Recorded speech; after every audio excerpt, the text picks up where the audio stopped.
No one is disposable. Not one single person. No one is disposable. If you don't take anything else away from the scripture or the message today, and there is a lot here, take that. Jesus is unwilling to treat a single human being as disposable. Great love for God and neighbor, great love does not countenance the violence that treats people or any element of creation as disposable. Whether we are talking about the obvious violence that is the bombing of regime change, the violence that catches school children in its wake, or whether we're talking about the more subtle violence that occurs in our own minds when we quickly size someone up and with our judgment find some reason to dismiss, deny, or dispose of them very quickly. When the Pharisee saw this, he said to himself, if this fellow were the prophet, he'd know who this woman is. What a low reputation she has. The Pharisee hasn't even said anything. He's just looking the woman up and down and thinking. And he is doing violence toward her. And Jesus, unwilling to dispose of a single person, responds to the Pharisee's thoughts. Did you track that in the reading? He responds to his thoughts. In answer to the Pharisee's thoughts, Jesus said, Simon, I have something to tell you. Jesus calls Simon the Pharisee in with gentle chiding and challenge, tells him a story to help him see this woman anew, to see her as she really is, forgiven and loved and free. Now, we are going to come back to that in just a minute, but first I'm going to make a digression and content warning that I will be talking a little bit about Jeffrey Epstein, and I will not detail his crimes, but please do what you need to take care of yourself.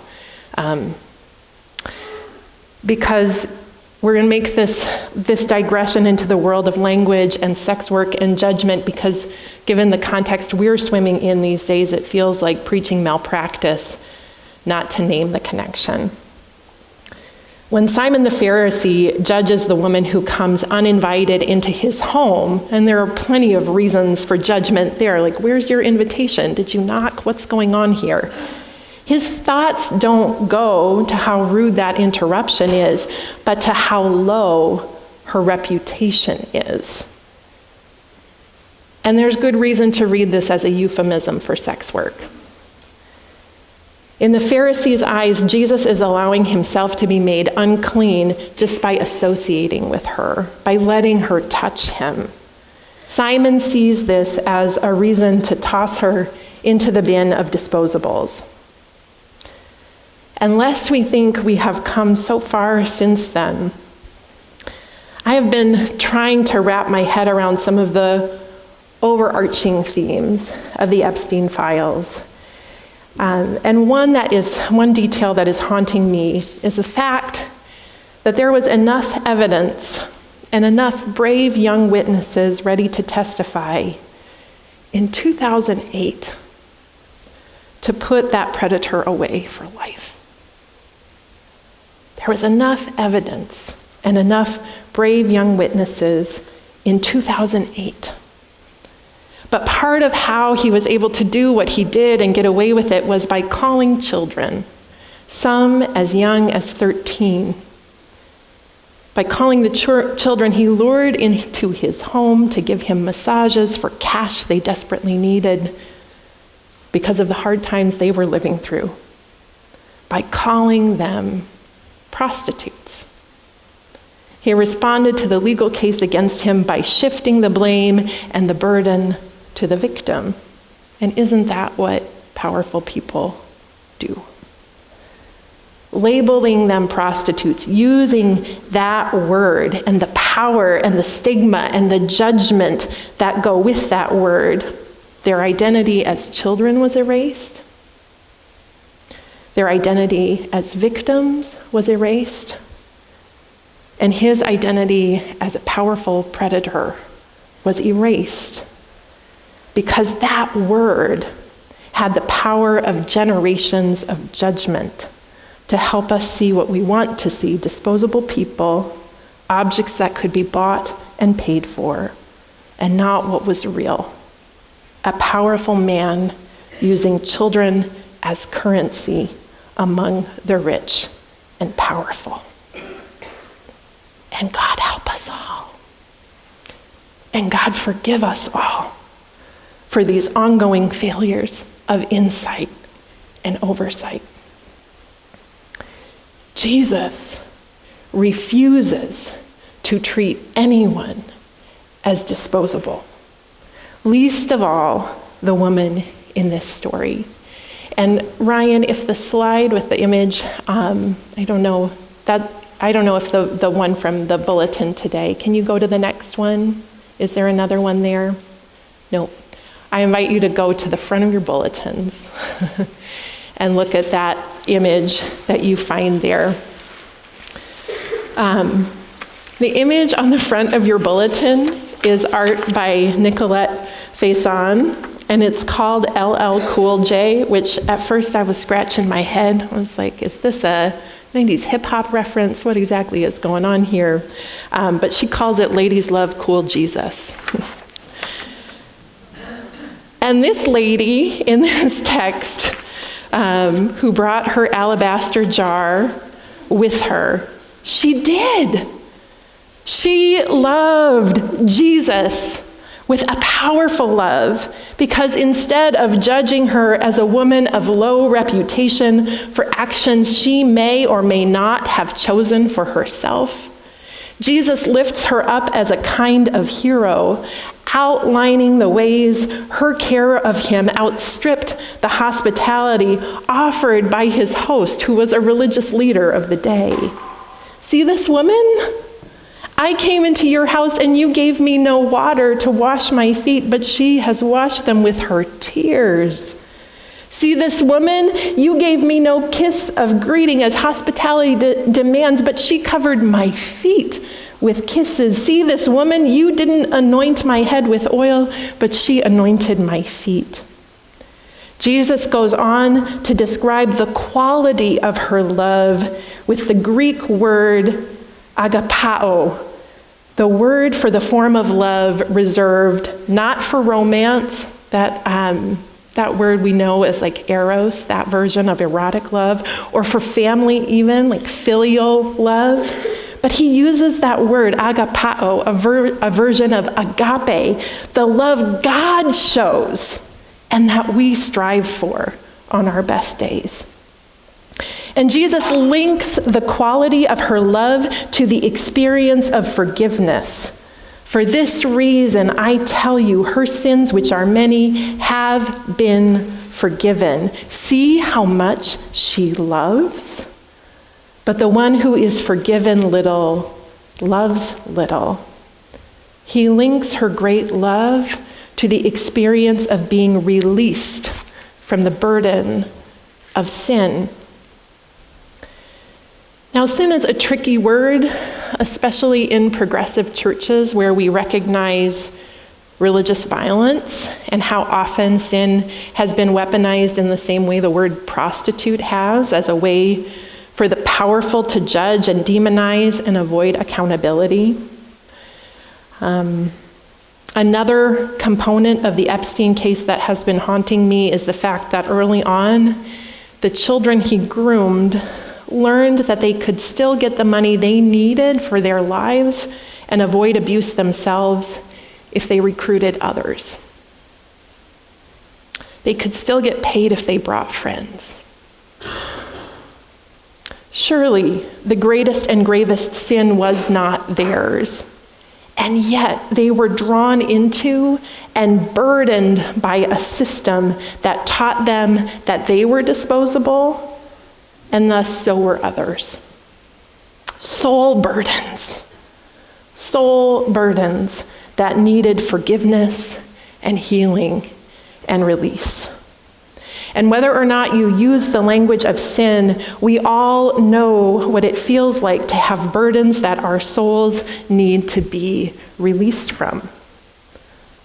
If you look at that picture on the front of the bulletin, you can see the tears streaming from the woman's face onto Jesus' feet. Is she exercising years of shame? Is she basking in the relief of being seen for who she is or who she was, at least before all this other stuff began, and that she hopes she can return to? Is she overwhelmed by how good it is simply to be loved by God? Another note on the Greek here. The word used for forgiven and forgiveness in this text is aphesis, which is the same word used in Luke 4 when Jesus announces his mission to proclaim release to the captives. So the same word for forgiveness is the word for release. If sin is a soul burden, forgiveness is soul release. And we all need that. Some to be forgiven, some to do the forgiving. Most of us, a good deal of both. There is a scene from Annie Dillard's novel, The Maytrees, that keeps playing in my mind's eye as I think about this idea of release.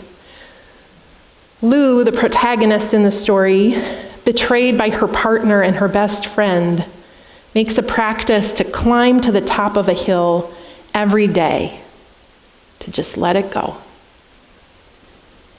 To release her soul from the burdensome and corrosive power of resentment, to practice forgiveness, if not for their sake, for hers. And it turns out to be for all of them. This release, this practice of forgiveness, this practice of great love. Franciscan Father Richard Rohr, founder of the Center for Action and Contemplation, he talks about forgiveness and the practice of love in a similar way. He says that we begin to love the world when we forgive the world for being what it is. We begin to really love the world when we forgive it for being what it is. And this is not about resigning ourselves to the world as it is, but it's about releasing the fantasy that the world will suddenly shape up all on its own and just be what it ought to be without our love in action. That we have to forgive the world for being a place where people can choose to prioritize bombs over schools and hospitals. We have to forgive the world for being a place where we throw food away and yet people go hungry. We have to forgive the world for being a place where children are trafficked by powerful men for deplorable deeds. Rohr offers that when we can forgive the world for being what it is, instead of getting stuck inside a constant and reactive outrage cycle, we can start living into the reality of our own capacity for great love, individually and collectively. And that this is the path to transformation and change. Not by excusing, denying, or dismissing the soul burdens that others experience and must reckon with, but seeing the log in our own eyes and dealing as honestly and lovingly as we can with ourselves and each other. Because then we can see that even though all those other things about our world are true, this is also the world in which a Latino church in the Twin Cities casually posted an offer to bring groceries to any family that didn't feel safe going out of their homes during Operation Metro Surge, and had 28,000 families sign up. And they found a way to serve them. They had 28,000 families sign up, and they found a way to serve them, drawing on 4,000 volunteers. People of God, that is also the world we live in. Luke 7 and the heroic picture of a woman loving Jesus well leads us to Matthew 25, what Tom read for us, and that other parable Jesus told, the reminder that loving each other greatly is how we love God well. That when we see the hungry, or the thirsty, or the naked, or the sick, or the imprisoned, or the stranger, we are looking directly into the face of God. No one is disposable. All need love. All need release. And the good news is, by the grace of God's great love, both are available to us. May we be open to receive them and to share them. Amen. Friends, as a way to let the good news of God's great love kind of sink into our bodies, I want to teach you a singing resistance song that we will be singing on Palm Sunday afternoon. I'm going to share more about that in the weeks to come. It's call and response. And if your bodies are feeling the need for a little stretch, you can get up. You can stand up in your pews. You don't have to, but this is call and response. So I'll sing a line, you sing it back to me, and we'll sing a couple verses together. We are here with our neighbors, and our love for each other will carry us through. Yes, our love for each other will carry us through. We are here with our burdens, and our love for each other will carry us through. And our love for each other will carry us through. We are here for forgiveness, and our love for each other will carry us through. And our love for each other will carry us through. We are here with our courage, and our love for each other will carry us through. And our love for each other will carry us through. We are here with each other, and our love for each other will carry us through. And our love for each other will carry us through. May it be so.